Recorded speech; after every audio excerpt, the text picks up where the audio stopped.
Welcome to the Money Script Podcast. It's your host, Johan C. Harrison. So happy to be with all of you. Oh my goodness, it has been a extremely exciting summertime. I told you, I kept saying, we're bringing the heat this summer. Well, I guess Mother Nature brought the heat because we haven't had a day below 100 degrees here. Yeah, I know. I like talking about the weather just because it gives us a commonality. We all have to deal with the weather, that one thing that we can't control. You know what else we can't control? Our portfolios. What the market's going to do. Well, I take that back. You can control your portfolio. You can control what you put your portfolio in, but we can't control the market. So we are deep into the throes of this bear market. It's here. I wish I could take credit for calling it, but it had nothing to do with what I said. The bear market just came, but I told you it was coming because they're always coming, and there'll be another bull market and another bear and a bull and a bear and a bull, and they'll continue to duke it out until we find some other way to invest our money. Speaking of other ways to invest our money, I am playing the violin for all of my crypto investors out there. Or what are you guys calling it? A crypto winter? I guess winter is coming. Winter is here. So welcome winter. Hopefully those of you that have had some significant losses are familiar with the loss rules for crypto. If you're not, do some research on that. Reach out to your CPA or tax advisor, and it may make sense for you to maybe let it go. Doesn't mean that you can't buy it back if you still believe in it. You're allowed to believe in whatever you want, but you could sell it and buy it back, and maybe there could be some tax benefits for that. So make sure you do some research on that. The other thing I want to make sure that everyone is very aware of, and we're going to talk about it in our episode today. Are you aware that the United States Treasury is offering I bonds? I stands for inflation, I bonds, with over a 9% rate of return that is guaranteed for the first 6 months of the investment. Now, there is a timestamp on this investment. So if you're listening to this and it's after October 1st of 2022, the number has changed. But until October 1st, 2022, you can get over 9% on an I bond, and that's a government bond. So there's some guarantees that come with that. Now, if you can hear, there's a little raspiness in my voice today. I do apologize. I'm recovering from a cold. Not that cold. It wasn't that one. I already dealt with that. This was just another cold. I decided to go hang around a bunch of people at Disneyland, and I guess that's what happens when you hang around a bunch of people. And I wasn't being consistent with masking. I was on vacation. I was vacating from my mask as well. So I guess I'm dealing with the consequences. But hopefully my voice will stay with me. I've got my water, and I have an incredible guest for you today. I decided to find someone else in the industry. This young lady has been doing asset management and investment management for the last 5 years. So she's newer to this part of the industry. So I'm excited to hear what made her make the change from where she was in finance to what she got here. But I have the incredible and wonderful Eunicia Peret here with us today. Eunicia, welcome to the Money Script Podcast. Thank you so much, Johan. It's a pleasure to be here with you and your guests today. Oh, thank you. Well, let's just start with your firm, the Empowered Financial Planner. Now, when I first saw the Empowered Financial Planner, my idea was, well, who's the financial planner? Are you the financial planner, or are you making me? I didn't know. I wonder, am I your client, or my clients could be your client, that sort of thing. And so I was very intrigued by that. But then I started reading more about on your website and more about your history and how you were just empowering and educating anyone on how to be a better financial planner, a better financial stewardess of their own assets. So tell us a little bit, how did you arrive there? Well, the name of the company has an interesting history. At the very, very beginning, at the very onset, when I started, if you will, my trajectory in the wealth management, financial advisory realm, I did so, and our company grew exceptionally fast. And I had several individuals around me, several mentors who said, hey, you could be teaching others how to do exactly what you did, right? How you scaled your business so quickly. And I sat down with one of my mentors at that point in time, and he heard about the methodology, he heard about what we were doing and what exactly had made us so successful. And really the brunt of it was just really doing the right thing for the client. Because as you know, Johannes, in the financial services industry, it's an industry that has a lot of shadows, has a lot of black holes, and a lot of individuals are being caught in this land of not knowing and in this land of distrust, because the industry as a whole has basically led individuals to feel that they cannot trust the industry as a whole. And so when I kind of ventured out and set out on this magnificent adventure, it actually was one of my mentors who had been a trader on Wall Street in the years past, who said, why in the right mind would you take something so special where you're giving back, where you're empowering your clients to know the difference, to be able to understand when it is that they're being sold into stuff, and teach that same methodology to individuals that, frankly, are just going to take the good things that you've done out there, and they're going to turn it around and they're going to continue to be schmucks. And I'm using his words exactly. Oh. So it was at that point in time that we kept the name, because at the end of the day, I'm not a proponent that individuals should just go out there and do things on their own when it comes to money. We all have our unique abilities and we all have our unique areas of expertise. But I am a huge proponent for individuals needing to be empowered, whether they manage their own money or they use a team of experts. I am a huge proponent of, if individuals want financial freedom, they need to have that team of financial advisors on their financial board, if you will. And so that's how we kept the name of the Empowered Financial Advisor, because at the end of the day, you can really look at it both ways, but we need to be better stewards of our own money if we are to keep more of what we earn. I agree with you 100%. And you mentioned something that has been coming up a lot with my clients. I'm sure you've probably come across this too, where TikTok and Snap and Facebook and Instagram somehow have become the smartest people in the room. So the latest one that I've dealt with is just last night, young couple, but mid six figures as far as their income, or just over six figures as far as their income combined. And they were asking me about something they saw on TikTok about how they can put money into a life insurance policy and then take the money out tax-free. And like, why aren't we doing that? And they sent me the TikTok video and I look and I'm like, oh my goodness. I'm like, yes, a life insurance policy as an investment is a thing, but it's not as simple as this person is saying it. And it's really not for everyone. And I ended the conversation with letting them know, I said, looking at you, I was like, you guys have a child on the way, young family, you have a modest home, et cetera. I said, what I think about when it comes to life insurance with the two of you is, if one of you were to pass away, how much time are you taking off work? Are you going to work the next day? You're now a single parent with two children. So what do you think is a more important tool to have in your toolbox? A couple $1 million worth of term insurance that covers the next at least 20, 25 years, or the ability to put $4,000 into a life insurance policy just so you can borrow $3,000 out of it. But that life insurance policy is only going to be $100,000. And they're like, oh, well, okay, I guess that makes sense. I guess we'd rather have, $1 million or $2 million in life insurance and not just $100,000. And I said, and furthermore, just to let you know, I get paid less on the term insurance. So on that term insurance, I might make a couple $100. On that whole life insurance policy that I had you put $4,000 in so you can loan $3,000 out to yourself, I said, I just made like $2,000. Okay. So you got to be careful on what you hear that's out there. So I know I just went on a rant there because it's been something that's been on my nerves for a while, because they weren't the first ones to ask about it. Have you also experienced that in your practice? I have. And as a matter of fact, I was in Europe and I had a client sending me a similar TikTok with someone talking about some sort of a crazy strategy. He said, can we talk about this? And absolutely, we will. But the reality is, you're right. It does seem that so many individuals are, going down the route of, it used to be, Mr. Google answers everything. Now it's TikTok and it's everything else on social media.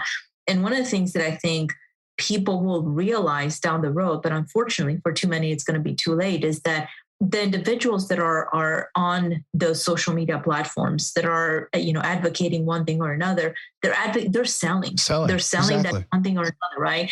And people get hooked on an idea. Hey, this works really well for me, or could work really well for me. But what they don't understand is that there's a plethora of opportunities that are available at their disposal. And each one of those options work differently. And sometimes, just like you said, right, you have even life insurance policies that could literally work counteractive to each other. Not to say that one is better than the other, but how do you apply each one, and how do you ask the right questions to make sure that at the end of the day, your portfolio is varied enough and it's diverse enough to where you can sleep at night. And so when individuals are out there listening to those ideas, it's a slippery slope. And unfortunately, there will be a day of reckoning, as we've seen, and I'm sure you've seen with individuals that come to you as new clients, where they've done one thing or another, and they go, well, why didn't I know about these other things that you're telling me about? And sadly, we cannot undo what they've done in the past. All we can do is to help them truly optimize. And that's the whole thing, is without being empowered, there is no optimization. There's no way to truly say, hey, how am I going to get from point A to point Z? Sure, you can get from point A to point Z, but the question is, are you going to take a more direct route? Or are you going to go all, in between mountains and across, valleys and whatnot? And you're going to get there, but you're going to get there much harder and possibly with a whole lot less money in your overall wealth bucket, if you will. I agree. So tell me, you mentioned that you're in two businesses. So you do help other individuals that want to have success in this industry, as well as helping clients. So can you share with me a little bit about that? Not so much anymore. I don't focus on trying to change what that particular mentor said to be a crooked industry. What we do instead is really focus on the individual, the business owner, the business that is looking to truly optimize how they're investing the money, how they can truly maximize their tax advantages. And more importantly, what does that retirement planning, what does that estate planning look like at the end of the day? And how are we going to get to where at the end of the day, when they do retire or they choose to no longer work for money, because many people don't like to call it retirement, right? But sure, at that beautiful age or point in our life when we choose to no longer work for money, have we truly optimized the amount of money that's coming in as income? Or have we just done what everybody else does? So the focus is it's not really on the advisor. It is more on the individual that is looking to optimize how it is that they're planning for, the days and years and whatnot ahead. Got it. So you were referring to then the previous business. Is that right? At the onset. Oh, okay. At the onset, the whole idea was, just because people were like, well, wow, you've done so well. You're helping so many, individuals. We're talking about hundreds of clients in the very first year that I was in business. A lot of heads were turning, and, I wasn't doing anything other than I just wanted to make sure that people had access, that people had visibility into the different options that they really could take advantage of when it came to their own portfolios. And the reason I did that is because in my prior life, working as a strategy consultant for many, many Fortune 500 companies and working for some of the most renowned financial consulting firms in the world, I myself did not benefit from a lot of the opportunities that are out there. Why? Because the typical financial advisors don't talk about those, right? Everybody's out to sell whatever it is that they're selling, whether they work for a company or they have, a financial product they're more passionate about. And because of that, individuals are left not really understanding how all of those options can come together. And so that's kind of the divergence between what I set out to do and really ending up focusing on the end client, because at the end of the day, the idea was, how do we deliver maximum impact? And the maximum impact is truly seeing more and more people be empowered, feel empowered, and know that they are on a better trajectory when it comes to their financials. Got it. So speaking of empowerment, let's talk a little bit about what I mentioned earlier in the show was the I bonds. So are you familiar with the Treasury I bonds? Mm-hmm. Okay. So for those that are not familiar with the Treasury I bonds, the United States Treasury offers two types of bonds that you can buy directly from the Treasury. So you don't have to do this inside of an investment account or anything like that. You go directly to U.S. Treasury. And the most popular of those bonds is the double E bond. That's one that most people are probably familiar with, especially if you grew up in the 80s. There were some great rates on the double E bonds. So probably used to get them as stocking stuffers and things of that nature. The double E bonds were also used in times of war. I think it was World War I, World War II, where you could buy bonds to help back the war. In old-fashioned form, you would get them in a piece of paper. You would pay half the face value of the bond for the double E bond. So let's say it was a $100 double E bond, you pay $50, and by the time it matured for $100, and then it would continue maturing for a period of time. Well, the Treasury also offers an I bond. An I bond can also be done in a piece of paper. There are some iconic I bonds from the early 2000s. Martin Luther King's face is actually on the I bond. So they're some people have them as collector's items and don't realize that that paper is worth a lot of money. but you buy them for face value and then it pays a rate of return. But that rate of return that the Treasury's given is a calculation that they do using inflation. So as we've talked about on previous shows, we're dealing with record inflation. So we just hit 9.1, I think the number was for the inflation numbers. Now, I know in your own household, your inflation is probably a lot more than 9.1% last year over this year. Okay. But they're trying to give us a measurement as a whole. And your household may be different because I know with some of our clients, they've experienced inflation that's 20 or 30%. They may have had an increase in their rent, increase in gas prices, increase in cost of food, increase in daycare. I mean, you could have, I've seen clients with 20, 30% increase in just their normal basic expenses if their habits don't change. But going back to the I bond, the current rate on the I bond, and this is as of, what's this, April of this year? April of this year is 9.62%. Okay, so 9.62%, and you can contribute up to $10,000 per taxpayer. That includes children. And you can also contribute as little as maybe $50, maybe be $25. I get the E bond, the double E and the I bond confused. One of them has a 25 limit, one has a 50. But the point is, you can start with a small amount of money, and it is backed by the full faith and credit of the United States Treasury. So yes, our government has to stay in business for them to continue to pay the interest. But historically, in times of high inflation, these can be a great place to either A, start investing, or B, for those that maybe already have some of the other boxes checked, like a cash reserve, et cetera, maybe this becomes like a cash reserve of last resort. Now, there are restrictions, if you will, as far as when you take your money out. If you take it out in less than 5 years, there is a penalty. And the penalty is you have to give the government 3 months worth of interest back. There is a method where they'll allow you to invest more than $10,000. If you have a refund on your tax return, you can commit up to an additional $5,000 of your refund into the I bond.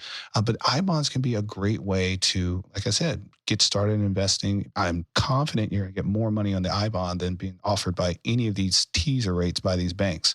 I should call them out by name. You know who they are: the Allies, the Goldman Sachs, Marcus account. And not that these are bad companies, it's just the way the market is set for money market rates. They can't offer you more than 1.5%, 2% right now. And two is, I mean, they're being really nice if you're getting two. But interest rates are on the rise, so we should see more there. But we'll put some notes, put it in the show notes today about where you can get more information about I bonds. But I'm curious, Eunicia, have you seen any use cases for the I bond in your practice?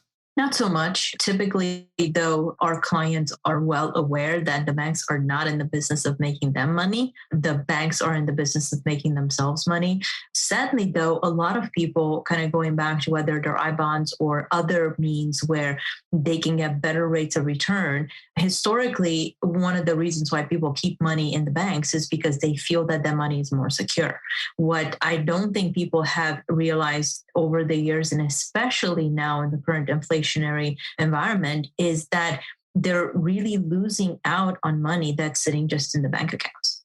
Why is that? Well, for obvious reasons. It's because they're getting those really low rates of interest rates. And, they might be in the 1% now, but let's go back to the last few months where, many times you would see 0.3, 0.4%. I mean, and people would be happy because that was more than the typical banks would give, right? It was typical banks would be at 0.09, 0.1, things like that. And they're thinking, well, I'm getting so much more with some of these other more interest forward banks. When in reality, they're really not that much more interest forward. They're just really good magnets at, getting people's money invested in there. So they're good marketers. They spend a lot of money in marketing. Exactly. That's it. Exactly. So, my perspective and what I tell clients all the time is, if you want to grow wealth, just because you want safety, it doesn't mean that you should keep $200, $300, $100,000, $400,000, whatever that number is in the bank account. Sure, you want to keep some reserves there just for liquidity purposes, but there are so many other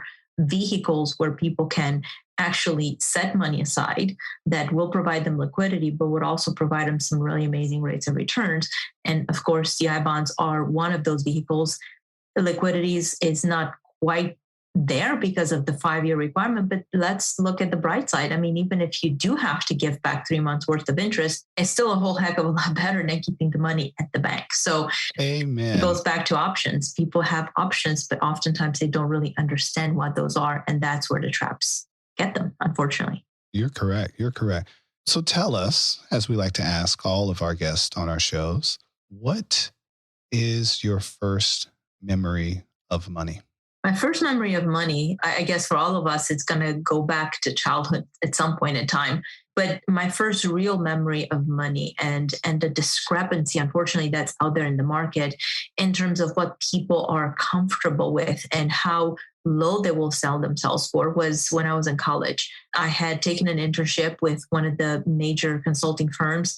And after my internship, of course, I had really my options were very open in terms of opportunities to get a full-time job. And I landed a position where my starting salary was about $30,000 more than the average salary of individuals coming out of college at that point in time. I'll never forget, I was in a marketing class and somebody was so thrilled about the fact that she had landed a position. It was, I think, somewhere around $32,000. And she was like, oh my God, I'm going to be making so much money when I come out. And I couldn't help but think how low people were selling themselves. And it happens really across industries. It happens across different, even for entrepreneurs, right? Oftentimes individuals will say, well, I think I'm good because I'm at least covering my expenses, but they're not thinking about the value that they're putting up in the market. And so not necessarily probably the first idea or the first memory of money, but it's the first memory of money for me when I realized that oftentimes individuals just, and it goes back to exactly what we talked about earlier, people don't ask questions. They don't ask the right questions, which then would lead them to keeping more, making more, et cetera, et cetera. And so it was very true in terms of people making more money. Because we don't ask the questions, because we are not empowered, we settle for what we think is awesome, but it's probably nowhere near what we could be doing for ourselves and the value that we deliver to the marketplace. Did you hear that, college students? Don't sell yourself short. And I share this with clients and with students all the time. Thanks to Google, there's so much data out there that you can learn about what people are getting paid at even individual companies and in industry that information is more readily available, so that you know that the offer that's being made to you is at least within the range of other individuals in the same position. Websites like Indeed.com has that information. Glassdoor collects a lot of information. And you know what else has a lot of information?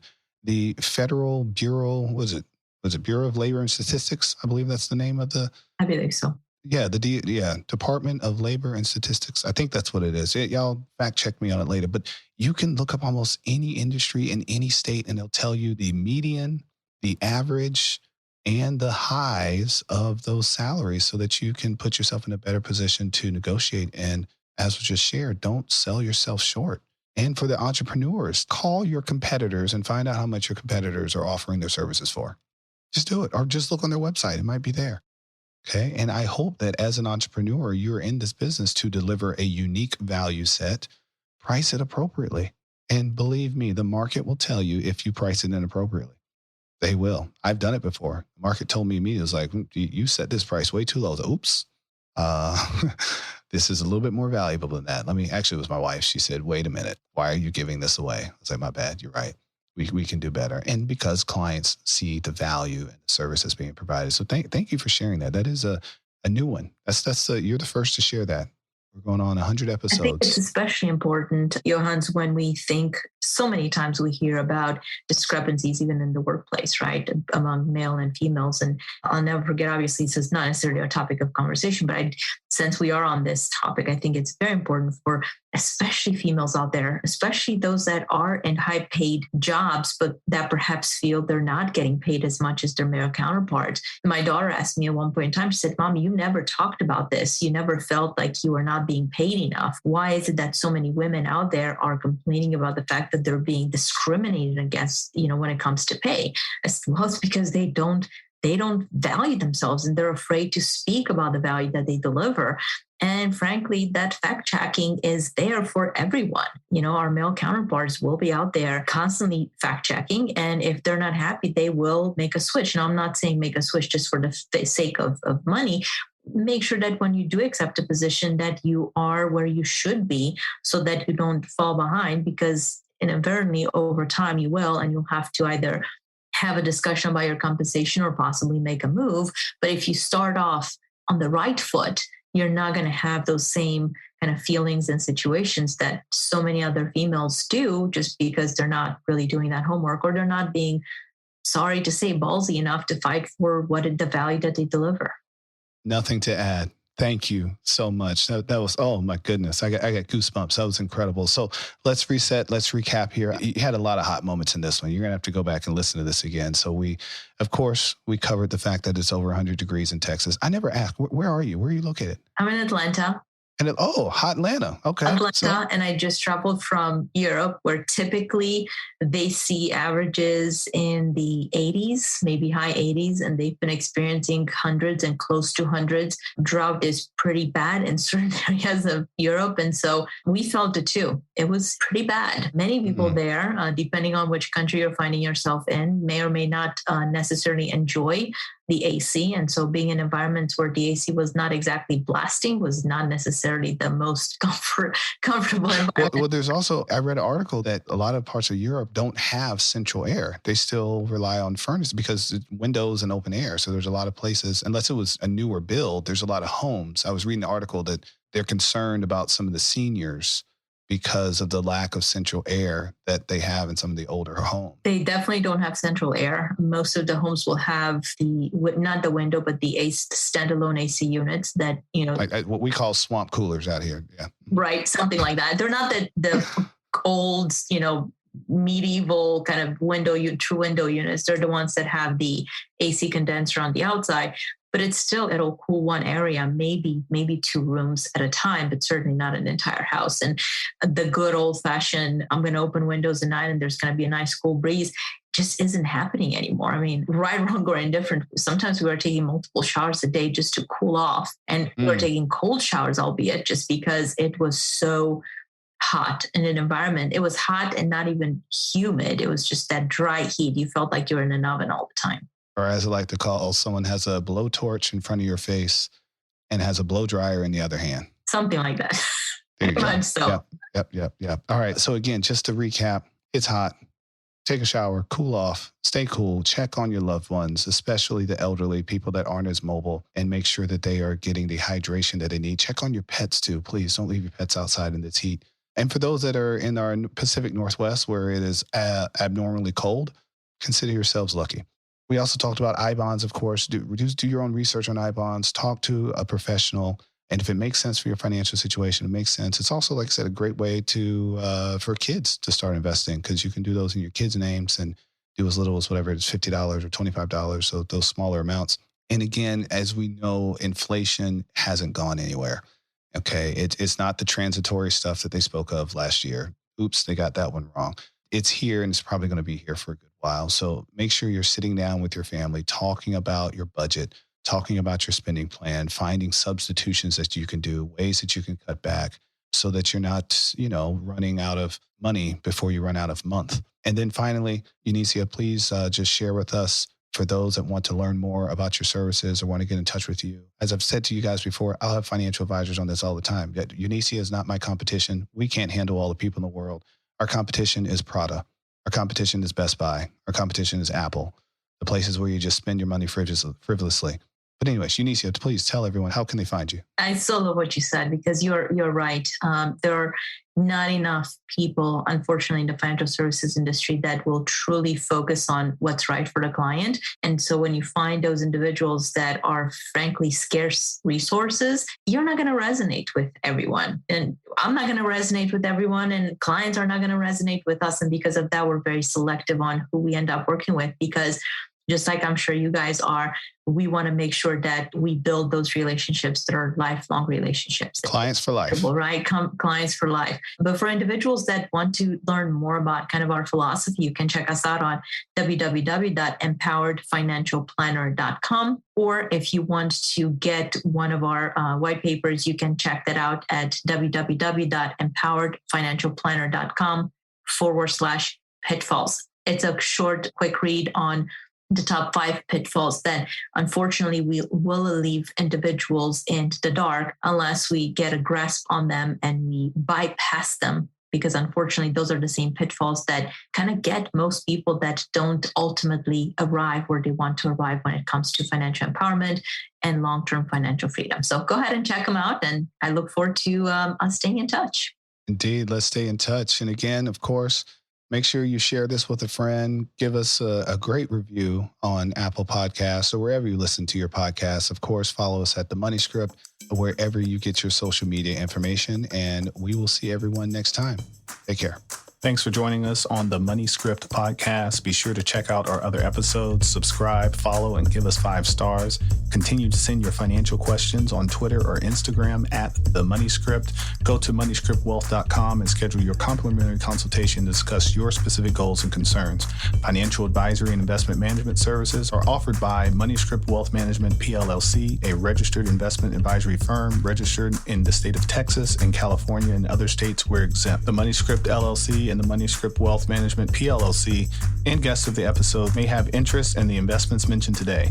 The opinions and views are expressed here are for informational purposes only. This material is educational in nature and should not be deemed as a solicitation for any specific product or service. All investments involve risk and a significant loss of principal. The Money Script nor Money Script Wealth Management offer tax or legal advice. Please consult your tax advisor or attorney for specific advice about your situation. Until next time.